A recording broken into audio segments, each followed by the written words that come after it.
environment. That's the challenge, and that is the opportunity that the concepts of the CRPD give to you. Thank you so very much.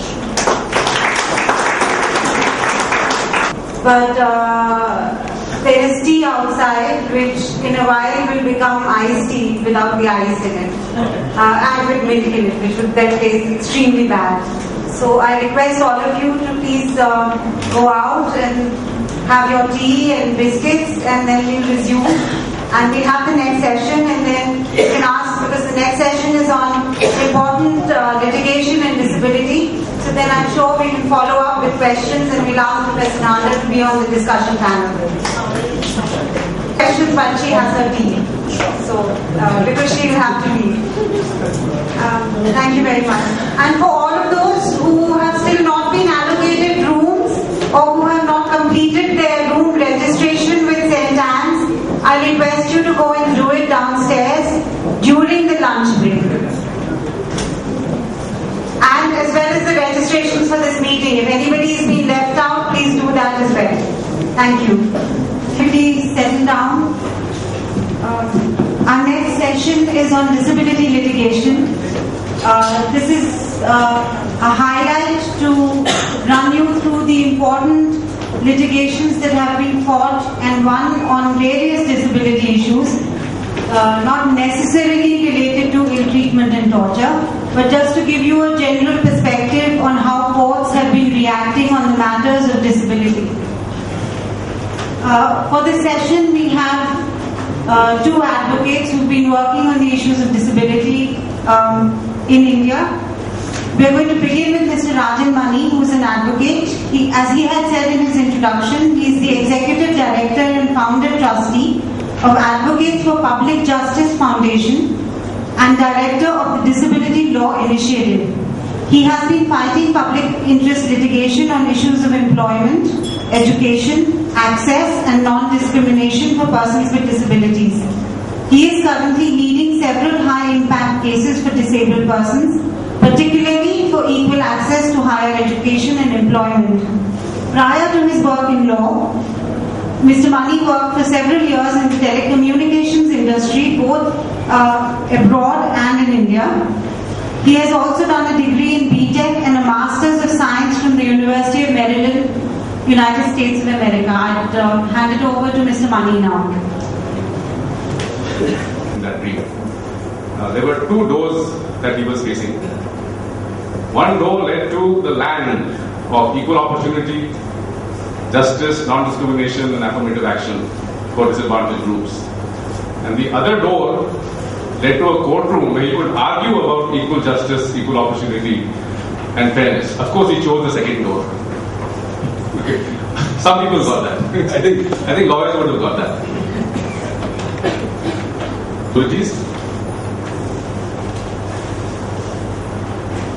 Social and economic exclusion of persons with disabilities is a well-known fact.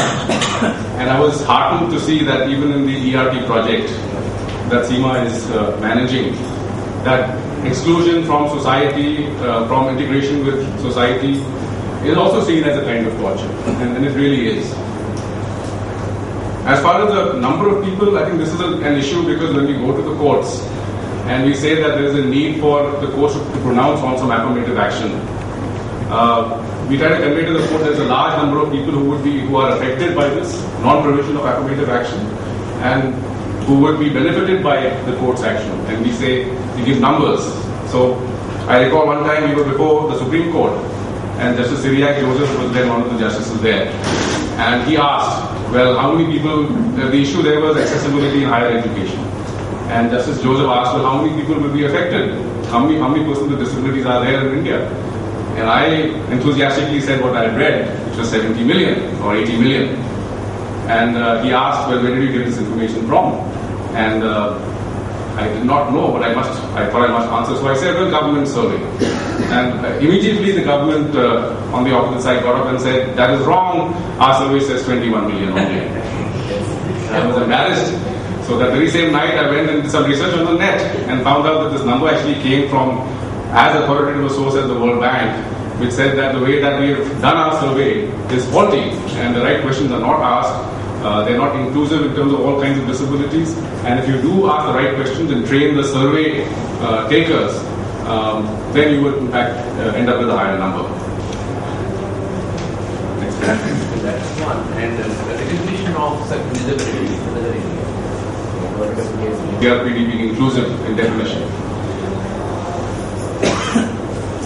Why is disability law and what I call legal advocacy important in disability issues? One is that the social awareness of need for inclusion is low. I stayed for some time in the US, and one thing I remember, because then I was not as familiar with disability issues, but whenever we went to a shopping complex or a mall, and you had to park, the closest parking spaces to the shopping center would be in fact reserved for disabled. And no matter how busy it was in the evening, that the entire parking lot was full, still those two spots would always be kept empty.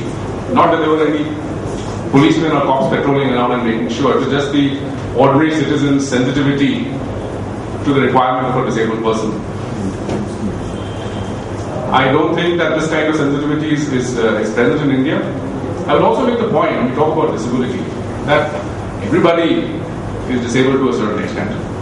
Even what we call normal or non-disabled persons. You take the example, education is a very hot topic these days, right? And education, performance in the board exams, getting into the engineering and medical colleges, it's a hot subject being covered, being litigated. It seems to me that our parents, when we talk about children, students, we are almost enforcing a disability because it is well known that human beings have got different capabilities. Let's take math or let's take music and art. There could be somebody who is very good at music and art and not very good at math. Now that difference has to be accepted as an inclusive difference. But what people in India do, what parents in India do is to enforce, you must be equally good in math as you are in music, otherwise you're not good enough. And our entire testing system also enforces the same kind of attitude. And it results in torture. Today, I would say that the students in this country are going through torture when it comes to thinking of their professional lives. Anxiety and torture. So when we have a population that is not sensitive to the inherent difference in abilities amongst the mainstream population, what to expect of sensitivity and awareness when it comes to persons with disabilities as we know them. Then media advocacy and social activism have limited effect. It's linked to the first point. Social awareness is low, so media advocacy is also going to have a limited effect. Issues like corruption, they get very, very broad and massive following. Anna Hazare is well in our mind. We were all glued to the television when Ramlila Maidan was going on. And very soon after all that, there was a rush to the parliament with a new bill, Lokpal bill. Our disability new law has been very carefully thought over. Professor Dhanda, who was here earlier, has been working on the committee to draft a new law, and it seeks to implement the UNCRPD. And yet today it is still doing the rounds of various ministries. As Professor Dhanda said, let's not be too optimistic about when it comes out. So clearly, media advocacy and social activism in the disability context are somewhat limited. Then there is no political constituency that disabled persons have. There is no politician who depends on his votes from disabled persons as a community that I know of. And therefore, what is the likelihood that legislative or executive measures for affirmative action would be undertaken by people in the political realm? Until we start agitating for 3% reservation in parliament as well, like the 33% reservation for women, and that is also being debated.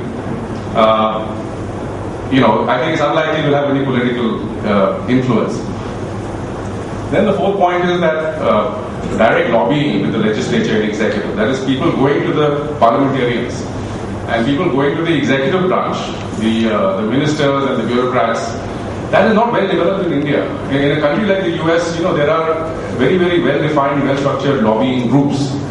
Even the non-profit organizations, the NGOs, have to go through lobbying efforts to the Congress of the US and put forward their point of view. And there is a well understood mechanism for that. There are lawyers who specialize in lobbying. In India, that is not there. If you want to go and talk to the Minister for Social Justice and Empowerment. How do you do it? How do you access that particular minister?